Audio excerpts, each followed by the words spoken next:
வணக்கம் மக்களே, இன்னைக்கு நாம பார்க்க போற படம் என்னன்னு பார்த்தீங்கன்னா 2024 ரிலீஸ் ஆன போகேன் வில்லாங்கிற ஒரு மலையாள படம் தான் நம்ம இன்னைக்கு பார்க்க போறோம். இந்த படம் பார்த்தீங்கன்னா இப்போ சோனி லைவ்ல ஸ்ட்ரீம் ஆகிட்டு இருக்குதுங்க. ஸோ இது தமிழ், மலையாளம், தெலுங்கு, கன்னடம் ஆகிய மொழிகளில் அவைலபிளாக இருக்கு. மலையாள எழுத்தாளர் லாஜோ ஜோஷின் ருத்தின்டே லோகம் என்ற நாவலை அடிப்படையாக வைத்து தன் பாணியில் ஒரு ஸ்டைலி சஸ்பென்ஸ் த்ரில்லரை கொடுத்திருக்கிறாரு நம்ம இயக்குனர் அமல் நீரட். இந்த படத்தோட ஸ்டோரி லைன் என்னன்னு பார்த்தீங்கன்னா, கேரளாவில் உள்ள இடுக்கி மாவட்டத்தில் மருத்துவராக பணியாற்றி வருகிறார் நம்ம குஞ்சாக்கோ போப்பன் அவர்கள்.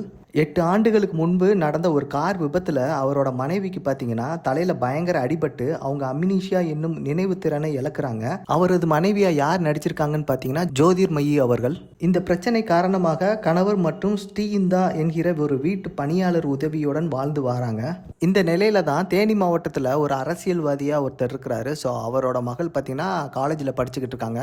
ஸோ திடீர்னு ஒரு நாள் அவங்க காணாமல் போயிடுறாங்க. ஸோ அந்த கேஸை அவங்க விசாரிக்க ஆரம்பிக்கிறாங்க. இந்த படத்தில் போலீஸ் அதிகாரியை நம்ம ஃபகத் ஃபாசில் நடிச்சிருக்கிறாரு. ஸோ அந்த விசாரணை பார்த்தீங்கன்னா ஜோதிர்மயின் மேலேயே விழுகுதுங்க. ஸோ மொத்த விசாரணையும் அவங்களோட குடும்பத்தை சுற்றியே நடக்க ஆரம்பிக்குது. இந்த விசாரணையால் காணாமல் போன மாணவியை பற்றி மட்டுமல்லாமல் ஜோதிர்மயி மற்றும் குஞ்சாக்கோ போமன் ஆகியோர் மர்மமான பின்னணிகளும் ஒவ்வொன்றாக வெளிவர ஆரம்பிக்குது. ஸோ கடைசியில் காணாமல் போன அந்த பொண்ணை கண்டுபிடிச்சாங்களா இல்லை குற்றவாளி பிடிபட்டாரா என்பதை ஒரு ஸ்லோபர்ன் சஸ்பென்ஸ் த்ரில்லராக நம்ம இயக்குனர் கொடுத்துருக்கிறாருங்க. படத்தோட பிளஸ்ன்னு பார்த்துக்கிட்டிங்கன்னா, தனது நினைவு திறனை இழந்து அவதிப்படும் தருணமாக இருக்கட்டும், அவங்களை சுற்றி நடக்கும் மர்மங்கள் மற்றும் குழப்பங்களை ஜீரணிக்க முடியாமல் திணறும் இடங்களா இருக்கட்டும், அதே மாதிரி தனக்குன்னே ஒரு உலகத்தை அவங்க கற்பனையாவே கிரியேட் பண்ணி அதில் அழகா நடிச்சு அதோட கேரக்டரை ரொம்ப ஆழமாகவும் நுணுக்கமாகவும் சூப்பராக பண்ணியிருப்பாங்க ஜோதிர்மயி அவர்கள். கிட்டத்தட்ட ஒரு 10 ஆண்டுகளுக்கு பிறகு ஒரு அடிப்பொலி கம்பேக் சேச்சினே சொல்லலாம். அதே மாதிரி இந்த பக்கம் பார்த்தீங்கன்னா தன்னோட வழக்கமான மௌனம் அப்பாவித்தனத்தோடு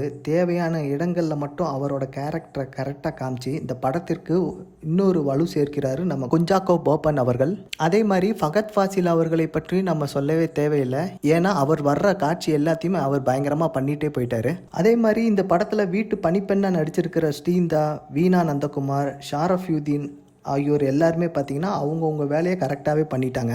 அதே மாதிரி இயக்குனரோட தொழில்நுட்ப ரீதியான பலமான பார்வை இந்த படத்திலும் தொடருதுங்க. இந்த படத்தில் வர்ற விஷுவல்ஸ் மற்றும் சீனரிலாம் பார்த்தீங்கன்னா சூப்பராகவே காட்டியிருப்பாங்க. ஸோ டீ எஸ்டேட்டாக இருக்கட்டும், அதே மாதிரி மலைகளுக்கு நடுவில் உள்ள ரோடாக இருக்கட்டும், அதே மாதிரி கதை நடக்கும் வீட்டுக்குள்ளே இருக்கிற சின்ன சின்ன அறைகளாக இருக்கட்டும், கதாபாத்திரங்கள் அசைவுகளாக இருக்கட்டும், போகேன் வில்லா மரங்களாக இருக்கட்டும், ஸோ எல்லா இடத்துலையும் அதோட ஃப்ரேமு மற்றும் அதோட லைட்டிங்லாம் பார்த்தீங்கன்னா பயங்கரமாகவே காட்டியிருப்பாங்க.